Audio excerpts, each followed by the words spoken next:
And in Southeast Asia, it's really different in each country. So it's coming up with a tailored strategy to really understand the dynamics in that country, the political dynamics, but also what the business aspects are as well. So I think it's, when you're in the U.S., there's a bit of a bubble of how that works. But when you get out in the region, it gets a lot more complicated. Hello, everybody, and welcome to the Asia Forward podcast, where we explore forward-thinking ideas in U.S. and Southeast Asia business. My name is Ei Thant Sin, and I will be your host today. So on this podcast, we cover topics that are of interest to both our American and Southeast Asian friends, but particularly businesses, United States businesses operating in or looking into entering Southeast Asia market. The level of ease and success of any business depends greatly on the nature of risk that you're willing to take when entering the Southeast Asian market. Today we have Erin Murphy. She's the Managing Director for Asia at Redpoint Advisors. She's also a former CIA analyst, Indo-Pacific Director at the U.S. International Development Finance Corporation, and former Senior Fellow and Deputy Director at CSIS, Center for Strategic and International Studies. She also founded and led Inlay Advisory Group, which is a Myanmar-centric strategic advisory firm. So Erin has spanned her career bridging intelligence, policy, and private capital across the Indo-Pacific region. She is here with us today to offer her expert analysis on how companies should assess political risk entering a particular country market. Thanks for joining our conversation today, Erin. Thank you for having me. So when a U.S. company asks you about political risk in Southeast Asia, what does it actually mean in business terms? What's the first sign that a market might be risky? Sure. And looking at a market, and in Southeast Asia, it's really different in each country. So it's coming up with a tailored strategy to really understand the dynamics in that country, the political dynamics, but also what the business aspects are as well. So it's determining what are the goals of the company in going into that market. Is it to start having, a footprint in the country? Is it to build business that is already there? Is it to diversify supply chains? And then what you look at is who are the key players that are on that topic, as well as the laws and regulations, both out there in the open and those that are a lot more opaque and understanding. But it's basically getting the company familiar with what sort of dynamics they're going to walk into and sort of get rid of the assumptions that they have to prepare them that this could be incredibly different. This is not something that perhaps you are used to, and that is not just the laws of your own country that you have to follow, but the laws on the ground as well. So you're saying that Southeast Asia as a region, you assess the risk on that, but also country specific as well. That's right. And for some countries, they're a lot more transparent in terms of regulations and laws, politically stable. Others are not very politically stable. And so it's hard for a company to kind of build a strategy around huge differences between one administration to another, or if a country is not necessarily democratic, what sort of laws are they going to impose or regulations that they're going to impose on a company that is going to be difficult for them to adhere to. But with political risk also comes risk of violence, potential for nationalization. And so it's trying to get a company aware of the risks and try to weigh the opportunity versus the potential losses that could come out from a country that's inherently risky. I want to talk about Southeast Asia country by country, but before we get into specifics and deeper into your approach of assessing political risk, I got to ask you, how did you first get involved in Southeast Asia? And what is it that drew you in about the region? Well, I'll say at the top that Southeast Asia is just one of the most dynamic and incredible regions. So when folks talk about working elsewhere, I'm like, I just don't understand why you would do that. There's just so much excitement happening around this region. It's fastest growing, a young population, has a foothold in so many critical supply chains. And just the people are just so interesting, educated, and ambitious. I started off actually in Japan. I taught English there after college and just had traveled to Southeast Asia and thought, I got to do this now because I'm probably never coming back. I went to graduate school, again, focused on Japan, joined the CIA, and it was there when I was starting to learn more about the history and the challenges that were happening in the region, particularly in Myanmar, that I got drawn into Southeast Asia. And it was through the gateway of Myanmar. And from there, I never really left. I would also say I'm incredibly food motivated. And Southeast Asia has just some of the best food on the planet. So that kept me there for sure. I mean, you mentioned CIA, and I looked on your company's website too, and a lot of your colleagues and you also share a common workplace that you have been in the intelligence community. Mm-hmm. So I don't think it's a coincidence. And then, how does having that background in intelligence make you stand out in this risky business? So I think we look at risk a little bit differently and just how we approach companies. So there are a lot of consulting firms in Washington, and there are a lot of consulting firms around the world. And so, there's just some ways that we're not going to be able to compete. So we don't come up with a market entry strategy. We kind of lay out the risks of what they need to adhere to so that they can do what they do best, which is business. So as an intelligence officer, we had to provide policymakers with the most up-to-date information and have to sift through the opacity of a country, the secrets that they were trying to keep, just kind of navigating a truly difficult area, especially if the country was hostile to the United States. So we'd have to identify players that might be you could work with, or what is the risk of taking a strategy of engaging the country? How could it blow back on you? So it was really taking those skills of just taking a wide range of information and making it make sense. What is real? What is not? What is, and we see this in social media, what are bots? What are genuine traffic? And that's a lot of what we do now. We also assess insider risk. Are there people doing bad things in your company? Are you being hacked by outside forces? And usually it's just someone clicking on a link and don't realize that they've invited a cyber attack to take down their company. That's a lot to consider. And yes. Yeah. And then what is it that adds on with your experience in the intelligence community that, you see what others don't? Well, I think that a lot of companies are relying on technology, and certainly that is an edge in, basically using AI to kind of scrape the internet, understand the dynamics of the laws that are coming out, speeches that are coming out from local politicians, from business leaders in these countries. But what is also incredibly important is a human angle to that. And so also being a Washingtonian and working in the intelligence community, we're really good at networking.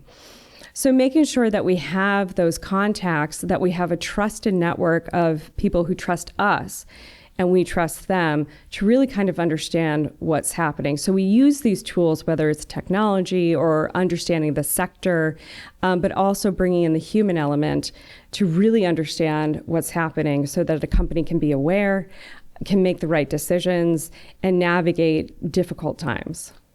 And then when we're viewing about, a lot of folks in the United States see Southeast Asia from the perspective of U.S. China competition. Mm-hmm, mm-hmm. What might they be missing if they just view it from that angle alone? I think they're missing out on a lot. But I also think it gets confusing when you look at ongoing discussions around how the U.S. engages with China and where there are issues, especially around sanctions or export controls. So for companies looking to go into Southeast Asia, the China concern, of course, is there, but it's more in terms around dumping, overcapacity, so all these Chinese products flood the market. Concerns around Chinese investment where they don't necessarily hire local or do tech transfer. So there's concerns around that. But in terms of trading and being part of their supply chain, there's not as much of a concern there. So if there's a U.S. company that has to be aware of export controls or any sort of sanctions policy, you have to understand that in Southeast Asia, that's going to get a lot more convoluted, and that a lot of companies don't really see what the threat is. I mean, they see, the potential for cyber attacks or IP theft, but, in terms of whether China is the big bad, not so much. So I think it's, when you're in the U.S., there's a bit of a bubble of how that works. But when you get out in the region, it gets a lot more complicated. And remembering that, a lot of these countries have been trading with China well before the U.S. became a country. So, you can't just undo those relationships. Yeah, we're talking about like Southeast Asia, not just as a region, but like country specific. Mm-hmm. I want to touch on some key countries, not all, but let's start with Vietnam. Mm-hmm. Vietnam has recently become a manufacturing powerhouse. Mm-hmm. So what are the political risks in Vietnam that investors often are not thinking about it? So Vietnam is a really exciting market, but of course there are inherent risks there. One is just looking on the political side. Vietnam has sort of opened and closed since the 90s, but I think that this opening is really here to stay. But it's not, at least for American companies, a truly open democratic system. It's similar to China in the way that it's every 5 years they have their 5-year strategy, the Politburo electing or selecting leaders. So in some ways that opens up questions around how does policy get made, to what degree do the people have input to that? And there's also some air of authoritarianism when it comes to things like social media and discussion. So I think some companies have to navigate what they say, what they advertise, and how they work with people. And I think that can be a bit of a hindrance. The other question that probably arises if you're looking at your supply chain, what aspects do potentially problematic countries have? So if China, I think Vietnam's a great example of a country that does not love China, but engages with them very pragmatically on the business side.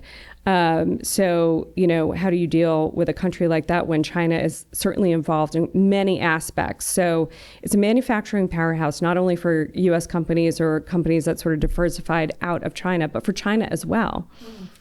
And then, of course, there's questions around export controls and sanctions and around transshipment and tariffs. And so that may or may not be a long-term risk, but certainly Vietnam had a higher tariff. There's questions around transshipment and what exactly that means. So there are some questions around costs and opportunities. I want to touch on VIP, so Vietnam, and the next is Indonesia. Mm-hmm. Indonesia is one of the largest economy in Southeast Asia, and it's also is one of the most complex. So what should U.S. businesses understand about its regulatory and political stability in Indonesia? Every election since the 90s that Indonesia takes is another solid step towards democracy. I mean, it's really been kind of seen as a beacon of hope in the region for those that are trying to transition out of, say, an authoritarian rule or military rule. But with Prabowo as a leader, I think that there is a lot more questions of exactly what the policy is. It seems to be a little bit more patronage linkages, which opens up doors for corruption. I mean, there are a lot of questions around corruption in Indonesia. I mean, corruption is a global scourge, so it's not just in Indonesia, but certainly it's a huge concern there. Like India, there are so many opportunities in Indonesia. It's just, I think that Indonesia can learn from India and not getting in its own way and preventing the opportunities to be taken advantage of. There's obviously been the identification of critical minerals, especially around nickel, but also of energy sources. They have the potential for great geothermal activity and a huge population. I know that during the pandemic, I think they saw a real opportunity to start getting into the pharmaceutical or medical technology, and in doing it in such a way that would appeal more to Muslim countries, whether it's halal-friendly vaccines. But a lot of companies weren't really willing to take the risk. Indonesia has to be able to show the ability to scale. And I think that's what makes India so attractive. So I think Indonesia's main competition in this sense is India, and that how can we show that we're a large country, but we have big ambitions, we're not going to get in our way, and we can scale. Now on to Philippines. So Philippines is a U.S. ally, and also, especially given its shifting political landscape and strong ties with the United States. How do you assess the Philippines market? The Philippines is a roller coaster politically, and that, you go from Duterte to Marcos, and I think Marcos has been a very pleasant surprise to the United States. I think there was a question over, historically, would the Marcos family feel some sort of kinship to the United States when we were, part of the solution of getting his father out and bringing about democracy to the Philippines. But the Philippines is also an incredibly exciting place. It is vulnerable, though, to energy issues. And I would say that this is also a challenge for other countries like Indonesia and Vietnam as well, in that you have to have a stable electrical grid. You have to have stable electricity, especially if you're going to be manufacturing. But you also have countries like Indonesia and Malaysia that are really putting out their ambitions on AI and data centers. You need electricity, you need water. But you also have a huge population. So how do you balance that? That's something the U.S. is dealing with right now. For the Philippines, they're incredibly energy insecure. And with the ongoing issues around Iran and the Strait of Hormuz, they're even more so. Discussions about curbing flights and limiting when you can drive. And so there are those issues. But I think for the United States, the Philippines is an incredibly friendly market. It's already proven that it is a great partner for the United States and for its companies. Some companies have been there for decades and decades. Again, the Marcos administration is quite friendly to the United States. Don't know who comes afterwards. Duterte was a bit of a shock and certainly wasn't a big fan of the United States.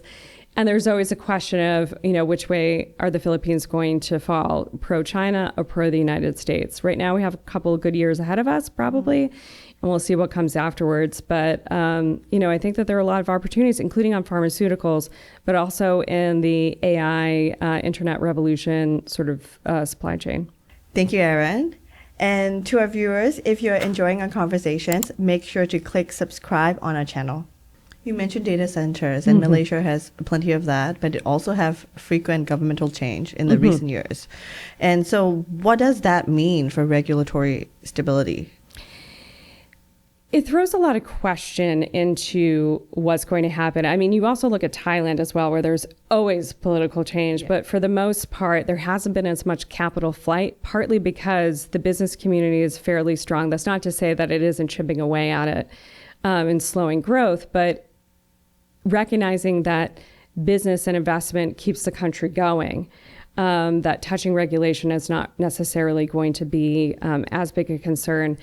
We're starting to see more stability around Malaysian regulatory and laws around investment, and certainly a more pro-business sense. So I think that have made it a lot more business friendly. One thing I think of, and it's because I'm a huge fan of this topic, but subsea cables. They had cabotage laws, and cabotage laws are basically laws that govern their territorial waters. So, what ships can come in, what can go out, do you put a tax on them, landing stations, stuff like that. And they had these laws that would require that any ship that were laying cables or repairing them had to be crewed by Malaysians and had to be Malaysian flagged.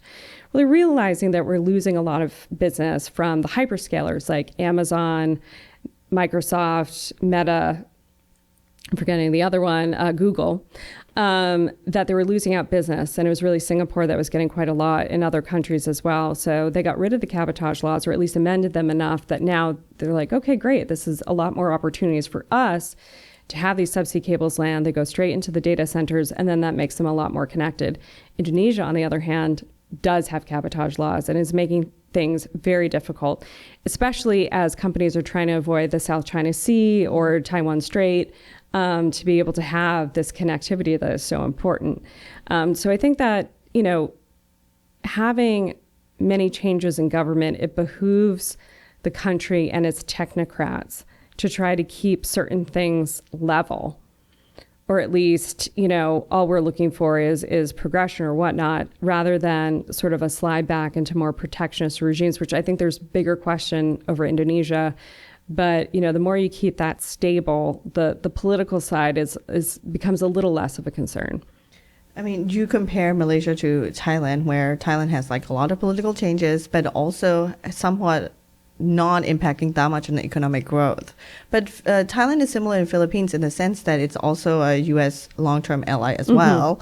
But how would you assess the political risk of doing business in Thailand with the very frequent leadership changes? And although it's not that much impactful, the economy is still growing. People are still going there. Tourism is booming. But what are the political risks that we're not seeing? I mean, I think that, Thailand has had nearly 24 coups in 100 years and in a little more than 100 years, but it is having an impact. I mean, the streets of Bangkok were filled with protests. There was some violence. There was changes in leadership also in the royal family, with the king passing away several years ago. And, I think that there was a lot of nervousness around that as to what that would mean. But for Thailand, I mean, you can't have that much political instability and not start to have an effect. It really benefited from being one of those Southeast Asian tigers in that its economy really boomed. They made good choices in the 60s and 70s to put them on a path to rapid growth. I think they also learned a lot of lessons after the Asian financial crisis in looking at its financial markets, its banking industry, and how it lent money to conglomerates and patronage links, and cleaned that up in a way that it also brought about some stability and brought in greater investment, but lingering concerns about the United States that didn't come and help them as much as they had hoped. So yes, Thailand's a U.S. ally, but there's always been some sort of mistrust there, especially after the Asian financial crisis. So Thailand was able to kind of manage and maintain its economic strength because of those investment decisions, market decisions made decades ago. However, the world is changing. Industries are changing. And Thailand also benefited from having technocrats in their government. But if you keep kind of pushing them out and having consistent changes in ministries, it may not be so much that the regulations change, but it's that thought of changing. A lot of risk is psychological. And if people lose confidence in something, even if all the evidence supports that, no, it's going to be fine. But if there is a rumor or, some sort of speculative action, it can just destroy a market in no time. We talked about coup, so, a great segue into Myanmar. You wrote a book called Burmese Haze, U.S. Policy and Myanmar's Opening and Closing, and it includes your unique experience in Myanmar and also historic events that happens around it, and also Myanmar's political ties with the United States. Your book predates the most recent coup in 2021, but it includes the warning signs that could be relevant to the coup as well. So for a high-risk country like Myanmar and market with high potential but extremely high risk, how could U.S. businesses mitigate reputational risk and exposure and also constant change in leadership or coalition as well? A country like Myanmar, where reputational risk is extremely high and it is also ridiculously risky, depending on the sector that you're in, this is a long game if you want to invest. I mean, I don't think I would recommend that anybody go in there. And if you do, you need to have like a 50-year plan. The military doesn't have control over most parts of the country. If you go into an armed ethnic area, it's inherently dangerous. And that's, if you're looking at the natural resource investments, that's where a lot of it is. So there's a lot of discussion around critical minerals and how important it is. And certainly Myanmar has probably a boatload of all of it. But who are you signing that contract with? Is it the military regime or now the newly elected whatever government? Or is it with the armed ethnic group that controls it? Also, how do you get it out? And where are you going to process it? So I think that there's a lot of questions. So in taking a step back, what sort of industries can help you sort of build your footprint and the long-term gain? I don't really have many good points to say, but, if you're worried, especially about, I'm going to be a pioneer, I'm going to go into Myanmar, be very careful what industry you select. See who the players are in there. Are they going to be a problem for you now or in the future? Like, say they're tied to the military or to, some problematic outside actor.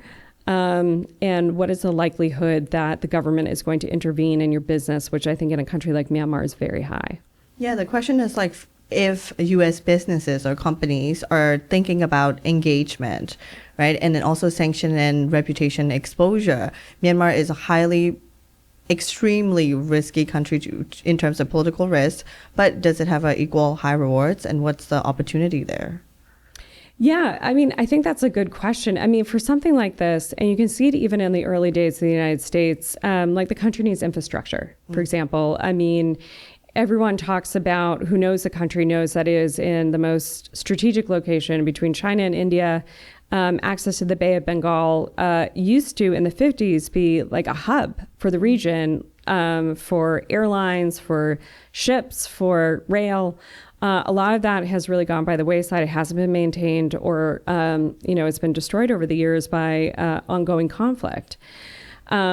Usually it's the first movers, make all the mistakes, learn the most, but don't make money. It was the same with the rails in the United States and, early transportation networks.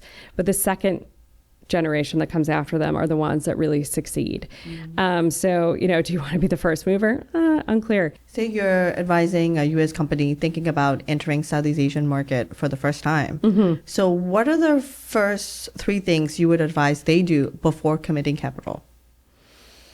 Well, if they're there for the first time, I suggest that they stay there for a little while, at least a couple of weeks. You can't do this American in and out, because I think you really need to kind of get a flavor of the country and understand it a little bit. We used to say when I was with Inlay, TT lunch. You can't talk business until you've had a couple of teas, a couple of lunches, and so you can just get a better understanding, because people need to be able to trust you.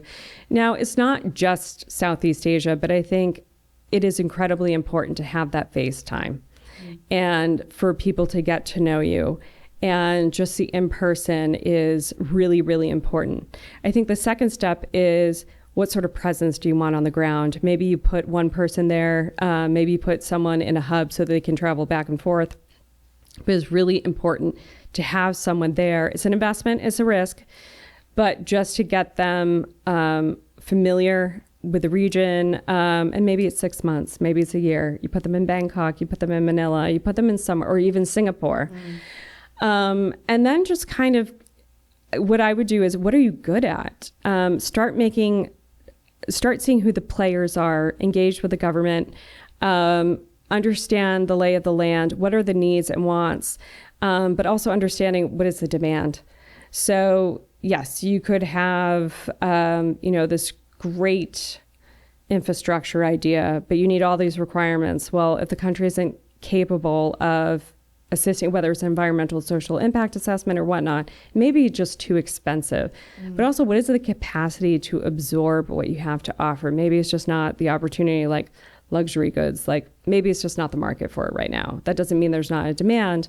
But I think that there's a real Silicon Valley approach, and we've seen this with companies that have gone even in South Korea, like Coupang and others, where it's move fast and break things without thinking about what the consequences are. Oh, well, apologize later. I don't think you can do that in the region. I think it really behooves you to build those relationships, understand what's happening on the ground before you move fast. Don't break things.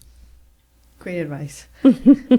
And for Southeast Asia, we mentioned, different instability in the leadership, elections, and different changes. So how can U.S. businesses build in flexibility into their strategy in entering Southeast Asian market?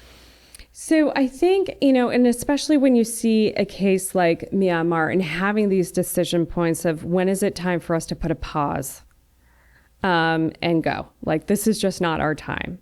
And that there may just be that sense of okay, the government's changing or there's a violent coup, they're going to come and nationalize our government. I'm not saying that that happens a lot, but in Myanmar, that's certainly quite often, and it might be a case, and you just don't know. So I think is like building in what your risk strategy is. What are you able to tolerate? And building the strategies around that. How do you bake that into the monitoring system, right? Like if you are assessing and monitoring the risks of a country or countries in Southeast Asia, what is a good system look like? What does it look like now? We can build a portal for a company or a nonprofit or a government, which what it does is it monitors social media. It monitors, legislation, articles, whatnot. It can also translate. So we can do Tagalog, we can do Thai, we can do Burmese, translate it back and forth. And to get a sentiment analysis of what's happening, what is the public thinking? Where does it look like government sentiment is going? We're able to discern between bot and genuine traffic. But when I mentioned earlier, the human angle is still incredibly important. We have access to 2,000 linguists that are able to kind of put their sense of because sometimes language has its own nuances. Of course. And that's why it's so important to have someone who knows the country, knows the language as well. And then we also pair it with a subject matter expert to sort of put everything into context of what does this mean? So monitoring what things are happening. And you should generally have an idea of okay, what could be a flashpoint? Like there's an election coming up, or there's a protest planned, or this is an anniversary of something terrible or great. Maybe they won a World Cup game and the Knicks win and buses are set on fire. These are things that happen. Or there's a huge storm coming. So, these are the sort of monitoring capabilities. And then it's also having a network on the ground that's able to kind of understand what's happening. But you should, at that point, already have policies in place, could have scenario gamed it out, and know what your red lines are to be able to put that policy into play. When you do your risk assessment, do you include climate risk as well? Because countries like Philippines and Indonesia, it's a great factor as well. I think it's a really important aspect to consider and probably not top of mind for most companies, but there are a lot of things that you have to think about. Unfortunately, Southeast Asia is really kind of at ground zero when it comes to climate change, and that includes flooding, extreme heat, and really major storms, cyclones, typhoons. And so looking at what that means. I mean, if you look at rising sea levels, most of the Southeast Asian capitals are really right at the forefront. A lot of them are going to be underwater, or at least partially so. So you kind of have to think about how does that impact your business, just the physical space. But also, if you have a manufacturing or construction company or you're doing infrastructure, you have to think of things like extreme heat. When can your workers work that's safe? How do you provide safety protections for those workers and give them breaks? Is it working overnight, or is it working during the day? But also in terms of storms and the infrastructure which you invest, how fast is it for that city to get back online in terms of electrification, connectivity, clean water, and being able to move back and forth. So I think that these are important considerations, especially as you're looking at the footprint of where it is. Thankfully, a lot of these cities and countries are thinking about it and are trying to adapt efforts to mitigate the threats. There's really not much to do at the moment to counter them. But I think that this is an important issue to think about. Since we're Asia Forward, and I want to end on a forward-thinking question, we have talked a lot about risk, taking risk, managing risk, but no risk, no reward. So what do you see is the biggest opportunities in Southeast Asia for U.S. businesses? I really think Southeast Asia is such an exciting and dynamic place to be. It is one of the fastest growing regions in the world. You have an educated population, linguistically diverse. When you're looking at what the industries of the future are, Southeast Asia is there. They occupy such an important and increasingly important part of critical supply chains, whether it's AI and ICT.